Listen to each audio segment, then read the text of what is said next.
Hello students, welcome to my channel. In the last video मैंने आपको बताया था कि क्या हमारे चैप्टर्स हैं, कितने चैप्टर्स आ रहे हैं आपके, क्या क्या उनका वेटेज है और किन किन टॉपिक्स पे आपको ज़्यादा फोकस करना चाहिए। ठीक है बच्चों, इस वीडियो में हम D and F block elements की बात करेंगे और उसमें भी हम अपना फोकस करेंगे इंपॉर्टेंट रिएक्शंस पर। इस चैप्टर में जो जो इंपॉर्टेंट रिएक्शन रिपीट हुई हैं, प्रीवियस ईयर क्वेश्चंस में आई हुई हैं सीबीएसई पेपर्स में, वो सारी रिएक्शंस को मैंने इस वीडियो में इंक्लूड करा है। वीडियो को लास्ट तक देखें, सारी चीज़ें देखें। इसमें एसक्यूपी में जो क्वेश्चन इस बार पूछे गए हैं 2022 टू 2023 वाले एसक्यूपी में, वो भी मैंने एक्सप्लेन करे हैं। सो अगर आप इन सारे क्वेश्चंस को कर लेते हैं तो चांसेस हैं कि बहुत सारे क्वेश्चन रिपीटेडली काफ़ी बार आते हैं। ठीक है, तो we are starting our chapter the D and F block elements, and उसमें भी हम आप देखेंगे इम्पॉर्टेंट रिएक्शन। इस चैप्टर का जो वेटेज है बच्चों, वो है 7 मार्क्स का। ठीक है, तो 7 मार्क्स का वेटेज है इसमें, और उसमें से भी इसमें जो ज़्यादा इंपॉर्टेंट है वो है इसकी name reactions. So first of all, पहली रिएक्शन आपकी जो नेम रिएक्शन है, सॉरी, जो आपकी केमिकल रिएक्शन है, this is 3KMnO4 minus 2 plus 4H plus give 2MnO4 minus plus MnO2 plus 2H2O।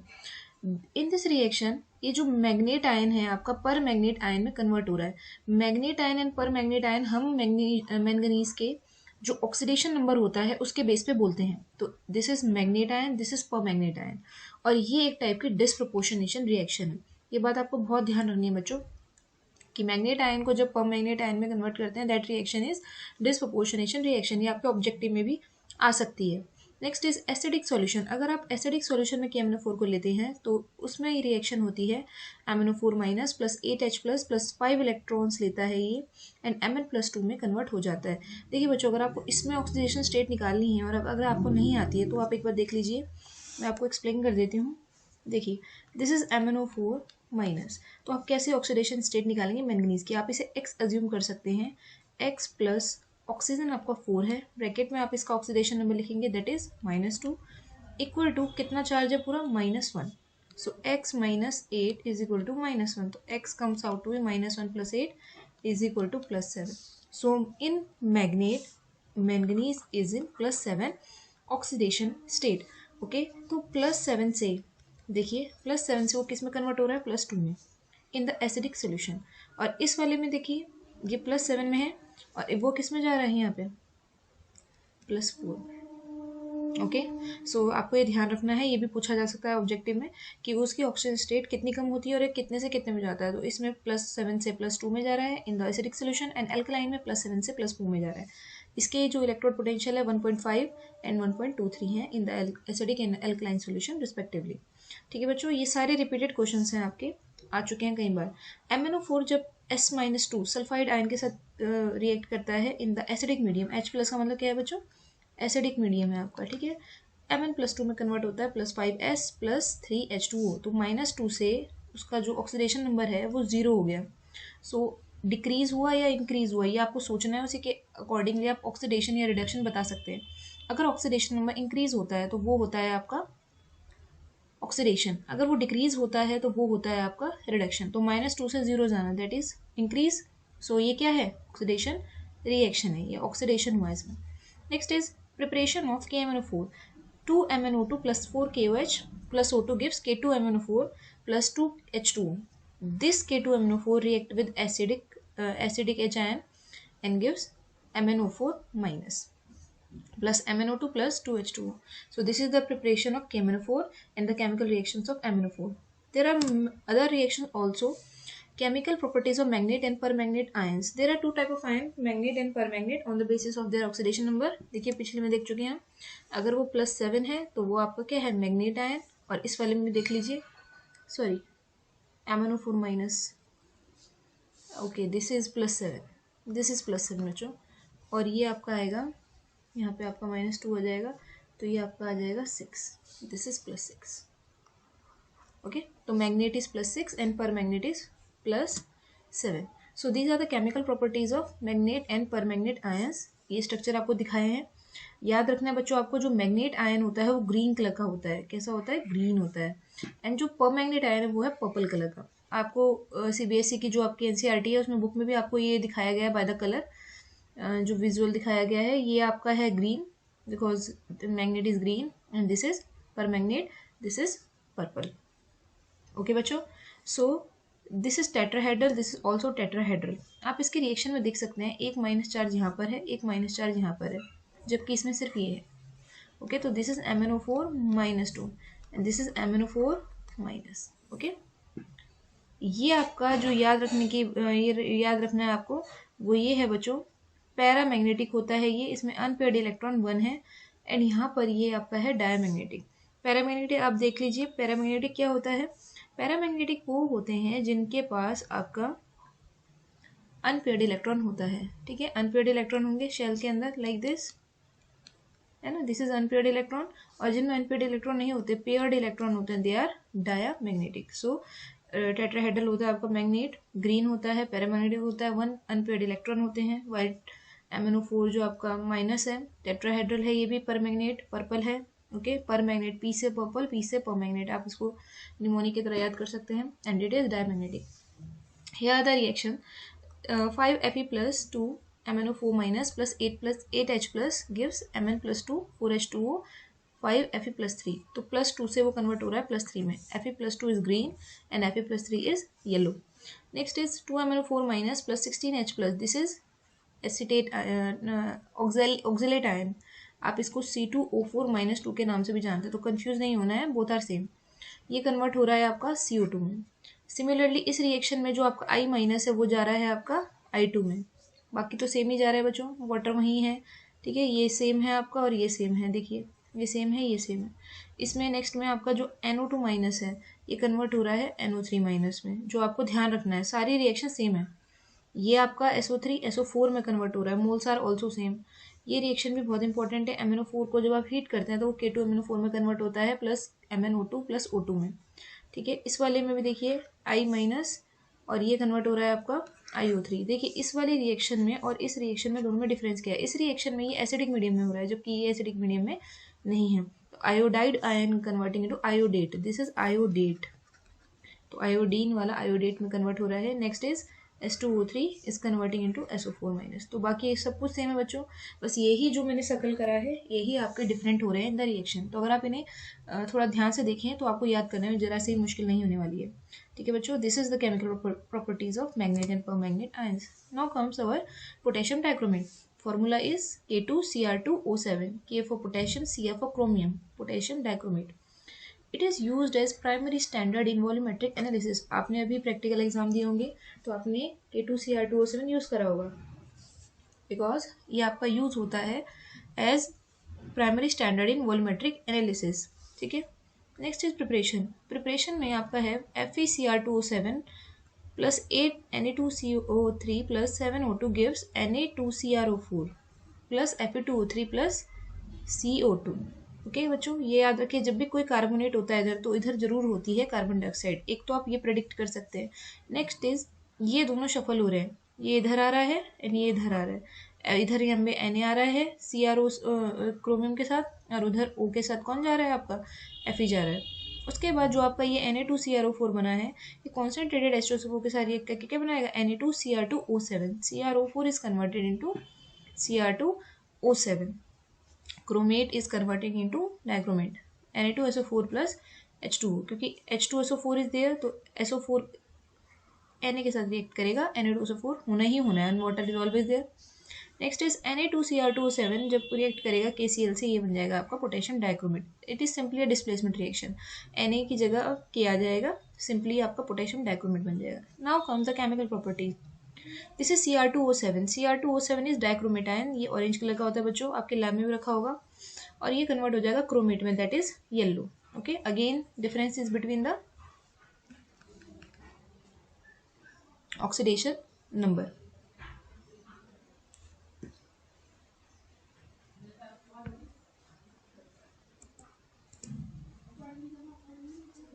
ठीक है, तो ये आपका क्या है, ऑक्सीडेशन नंबर का डिफरेंस है इसमें। देखिए अगर आप इसको x लेते हैं तो क्या आएगा आपका 2x plus 7 minus 2 is equal to minus 2। तो ये आपका क्या आएगा, देखिए 2x minus 14 is equal to minus 2।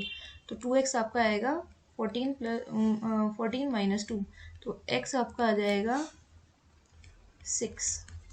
तो K2Cr2O7 में आपका ये क्या है प्लस 6, जबकि CrO4 में आप ये चीज़ अप्लाई करेंगे तो ये आएगा x plus 4 minus 2 is equal to -2।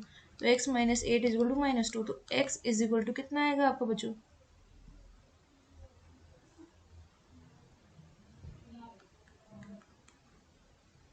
This also comes as +6।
हाँ, तो स्टूडेंट देखिए, हमने देखा कि दोनों में ऑक्सीडेशन स्टेट कितनी आई आपकी? +6 आई। Okay, so here is +6 and +6, तो दोनों में आपकी ऑक्सीजन स्टेट क्या है? +6 है। बट इसमें ऑक्सीजन की जो वैल्यूज यानी स्ट्रक्चर है, यहाँ पे ऑक्सीजन आपके पास 7 है और यहाँ पर आपका 4 है, तो इसमें डिफरेंस है। एंड इसी वजह से जो आपका डाइक्रोमेट है वो ऑरेंज है and chromate is yellow. Now comes इनकी केमिकल रिएक्शन। देखिए, जैसे आपने पीछे देखा MnO4 कॉन्स्टेंट जा रहा था, उसी तरीके से Cr2O7 सेम जाएगा। यहाँ पे चेंजिंग आएगी सिर्फ इसमें, NO2 minus converting into this, moles भी बराबर है अगर आप ढंग से देखें। नेक्स्ट इज H2S जा रहा है आपका, ऑक्सीडाइज हो रहा है S में। I minus is going as iodine, iodide as iodine, Sn+2 Sn+4। तो अगर आप सिर्फ इनको ध्यान दें तो आपकी केमिकल रिएक्शन आपको ऑब्वियसली याद हो जाएंगी, ठीक है। वाटर इज ऑलवेज, यहाँ पे वाटर है, NCR देखिए, बाकी चीज़ें सेम ही है, बाकी थोड़ा सा मीडियम का फर्क है। यहाँ पे देखिए, ये यहाँ पर मीडियम H+ है। These reaction are happening in acidic medium. Now comes Cr2O7 -2 plus Fe+2, Fe+2 converting into Fe+3, ठीक है।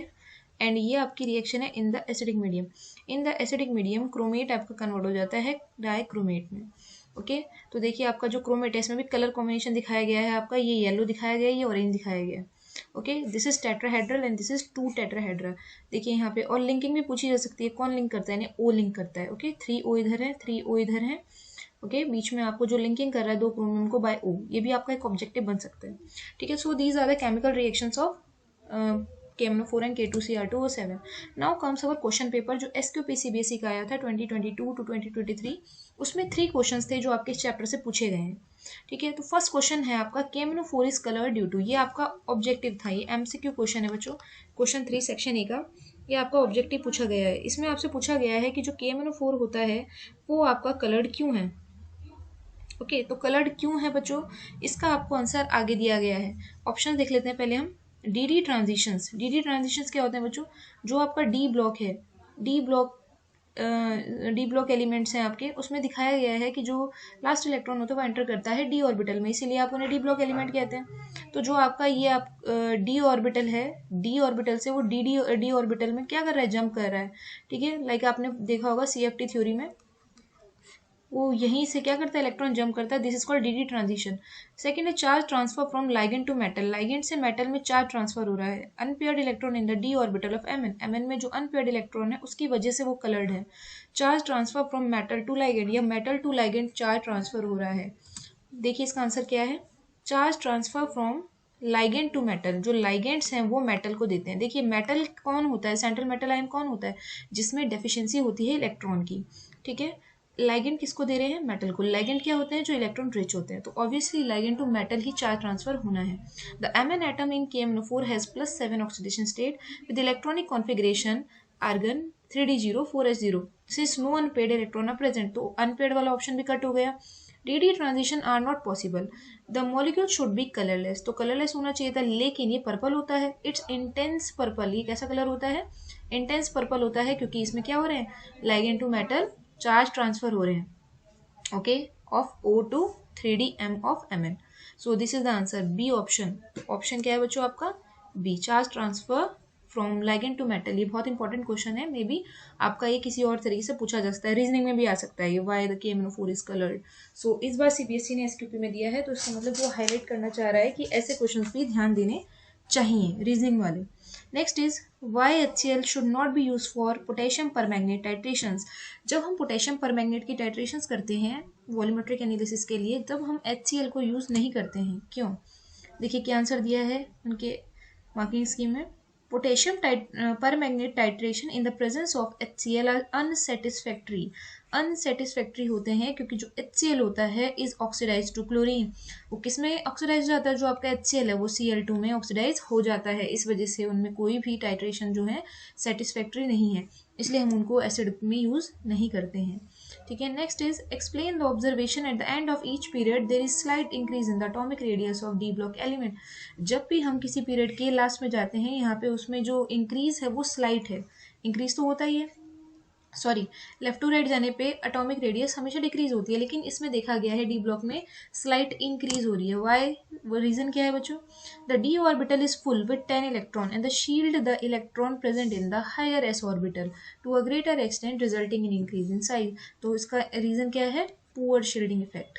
जो आपके डी ऑर्बिटल्स हैं वो क्या है, फुली फिल्ड हैं, उसकी वजह से पुअर शील्डिंग हो रही है, और उसी की वजह से वो क्या हो रहे हैं, साइज उनका बढ़ जा रहा है। जबकि क्या होना चाहिए था, न्यूक्लियर का जो पुल है वो डायरेक्टली बाहर वाले पे लग नहीं पा रहा है, क्योंकि बीच में कौन आ जा रहे हैं, डी ऑर्बिटल्स आ जा रहे हैं, वो क्या कर रहे हैं वहाँ पे, शील्ड कर रहे हैं। तो न्यूक्लियर इफेक्टिव न्यूक्लियर चार्ज बाहर वाले इलेक्ट्रॉन को कम फील होगा, जिसकी वजह से वो क्या हो जाएंगे, थोड़े से इंक्रीज हो जाएंगे इन साइज।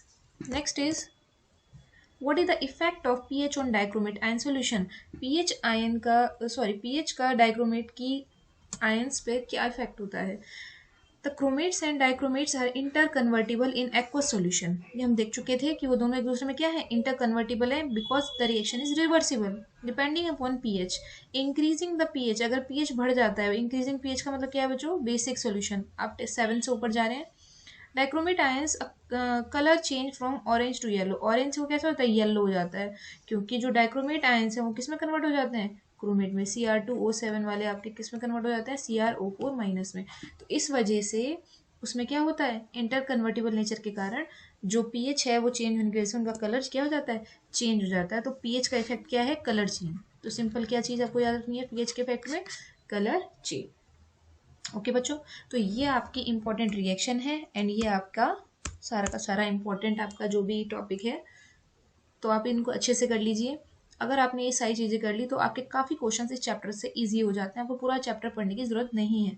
और बाकी आप जो एनसीईआरटी के रीजनिंग क्वेश्चंस दिए गए हैं उन पर ध्यान दें, उनको करें, तो थोड़े से क्वेश्चंस आपके उसके भी हो जाएंगे। बाकी आप इलेक्ट्रॉनिक कॉन्फ़िगरेशन जरूर याद रखें, what is the electronic configuration of d n a block, ये ज़रूरी है। बाकी इसमें जो एनसीईआरटी में काफ़ी सारे रीजनिंग क्वेश्चन दिए गए हैं वो बहुत उनके सिर्फ ऑक्सीडेशन स्टेट या फिर उनके इलेक्ट्रॉनिक कॉन्फ़िगरेशन के बेस पे दिए गए हैं। अगर आप उन सबको कर लेते हैं तो आपका एक तरीके से सारा चैप्टर रेडी हो जाता है। ओके, सो आप इस चैप्टर को देखिए, करिए, और एक बार सिलेबस वाली वीडियो को भी देख लीजिए अगर आपने नहीं देखी अब तक। उससे आपको आइडिया हो जाएगा कि हर चैप्टर में इंपॉर्टेंट टॉपिक्स क्या हैं। कोई भी चैप्टर ना छोड़ें, जैसा कि आपका कल पेपर है, तो सारी चीज़ें अगर आप ध्यान से देखें तो आप इजीली इनको कर सकते हैं, चैप्टर वो इतना टफ नहीं है। ओके, थैंक यू बच्चों, and all the best for exam.